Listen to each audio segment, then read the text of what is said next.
Kainday, good evening. Ayan ang ating dinner. Isang masarap na veggies. Nagluto lang tayo mga kainday ng pechay na may sardinas. Kasi pork na tayo kaninang tanghali. Kaya ngayon naman ang ating ulam ay pechay na may sardinas. Bilisan lang natin yung bawang sibuyas and then ang ating sardinas at isinama na natin ang ating pechay. Yan. Nilagyan ko na rin yan ng pampalasa. Lagyan ko na ng seasoning yan mga kainday at palalambutin na lang muna din natin.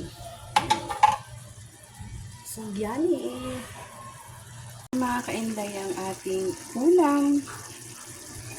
It's finished na, then cooking na tayo. Pwede na tayong maghapunan.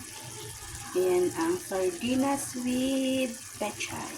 Ayan mga kainday, then cooking. Sardinas na may pechay. It's so yummy!